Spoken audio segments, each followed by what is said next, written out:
Hello everyone, welcome back to my channel. So many of us, young or old, rely on social media, whether that's to communicate, to share selfies and other photos, to share our lives and so much more. I think it's fair to say that the majority of us can't even remember what it was like before social media came into our lives. But what are the negative implications of social media, and are we letting it control our lives? This is what I'm going to be looking into today. Now, don't get me wrong, I'm not here to say that social media is all bad and we should stop using it. However, I do find this debate very interesting, so I decided to research into it a little bit more. Let's start out with a rather obvious negative to social media, and that is unrealistic expectations. Many of us upload only what we want others to see on our social media accounts, usually positive things which we would love for all of our friends and family to see. Of course, this is usually an unrealistic display of real life. However, many can become very saddened that their lives don't appear to be as good as their friends or other family members. There's no doubt that social medias like Twitter, Facebook and Instagram lack realism and authenticity. Some will lie on their social medias to show off a lifestyle that simply isn't true to themselves. After all, anyone can be anyone online.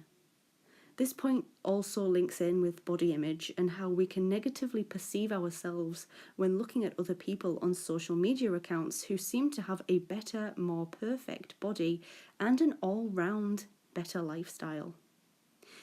This obviously can make others feel quite insecure and upset about themselves and their lives. Another negative would of course be the keyboard warriors or cyberbullies and internet trolls that you will always see on any platform of social media. Those people have a life goal to upset, discriminate and cyberbully anyone and everyone they can find online. This can of course be very damaging to us for many reasons and can lead to mental health issues. Never listen to those internet trolls. They don't know you and they do not matter. Be yourself and don't let them put you down. I think the next big question here is, are we overexposing ourselves to social media and the internet? I agree that many of us are, and with technology developing at an extremely overwhelming rate, it is easier than ever to find out about someone's personal life, and it makes it that little bit easier for someone to stalk you or, God forbid, do something even worse. Many younger people are very unaware of the consequences of misusing the internet or overexposing themselves. Even many older people out there are not 100% knowledgeable about all of this, so please be careful what you post. You never know who could be watching and why they could be watching your social media accounts. There are many unknowns about our presence on social media. Perhaps it's come to the time where we really need to rethink completely how we use it. There are many unanswered questions that we need answering as technology continues to develop and get better. I do not personally think that we fully understand the power that we have, often just sitting in the palm of our hands. Social media and its usage is dominating our world, with approximately a quarter of our population now on Facebook. An article states that some of our population could possibly be becoming lazy, as many of us are using the internet and social medias to express concerns on specific issues without having to actually engage with them in real life. Research shows that a massive 94% of people share information on social media to pass on valuable or important information. 84% of people share information to support a cause or issue which they are very passionate about, which I am totally up for that. That is fantastic that people are getting involved in topics through the use of the internet and social media. 78% of people use social media to interact, nurture relationships, and stay in touch with friends and family.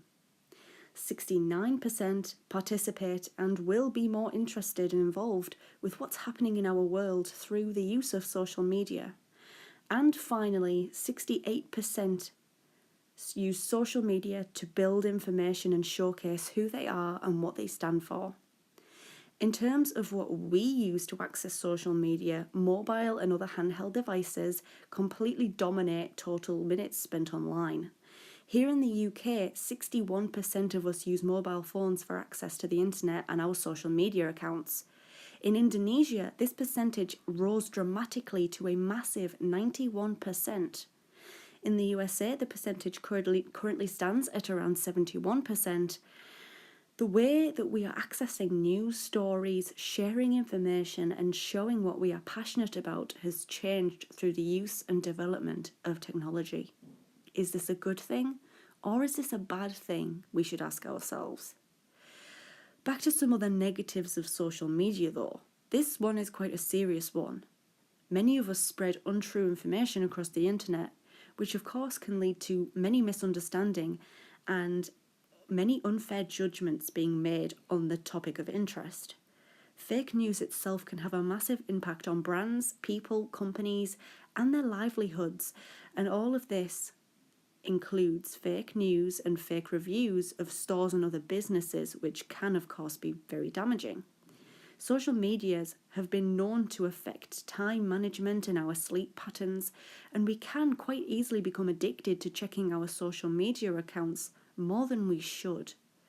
I've heard of many incidents which have unfortunately resulted in fatalities because of the use of our social medias whilst driving or at work, including one gentleman who beat his ex-wife to death in her home with a hammer after he read comments about her child support related comments on social media. Unfortunately, the couple's 5-year-old son discovered her body the next morning. Another case involved the act of Facebook poking. Is that still even a thing? Can you actually poke people on Facebook still? Anyways, if you're unsure what I mean, you could send a notification to your friends through Facebook, which would be a poke, like, are you wanting to poke so-and-so? And in 2014, a man punched his friend after discovering that his friend had poked his girlfriend on Facebook. The punches apparently caused his friend to become lightheaded, and he actually passed away when he suffered a fatal head injury as he was pushed to the ground. One final case I will discuss is that of a lady named Sarah who changed her relationship status on Facebook from married to single. Despite the couple already being separated, her ex-partner was raging and stabbed her to death in her parents' home in Staffordshire. However, I do want to leave this video on a positive about social medias. Here on my YouTube account, for example, it has allowed me to raise awareness for many health conditions and topics, which then has allowed me to connect with some great people. There are a lot of positives that have arisen from social media, like people being more open than ever and being able to support causes and raise awareness for many causes too. Through our social medias, we feel connected with our world and we can communicate much easier and much better than ever before. Young companies and businesses can use social medias to really get themselves out there and make themselves known in the world. We can interact with others and stay in touch with family or friends that otherwise we perhaps couldn't stay in touch with. We share what's happening in the world and can easily share our opinions and thoughts on it. However, I think that we are misusing social media massively. It is a great platform to raise awareness for people who are lost. I've seen it to help find criminals in my particular area. It is crazy what we can do with social media, and I think many of us simply take it for granted. Of course, what many people have to remember is that although there are loads of nice people through social media, you can of course get those who are not so nice. Please think twice about what you post, especially location-wise. Personal details, be really hesitant and really think about it. And of course, be kind to yourself, be kind to each other, and understand that some people on social media are portraying a rather unrealistic part of their lives. Thank you so much for listening. If you like this video, make sure to leave it a thumbs up. What do you think the impact of social media is? Let me know in the comment section down below. If you like this video, make sure to leave it a thumbs up. If you are new here, click on that subscribe button. And I really hope to see you in my next video. Oh, and I nearly forgot. The sources that I used to create this video will be linked in the description box down below.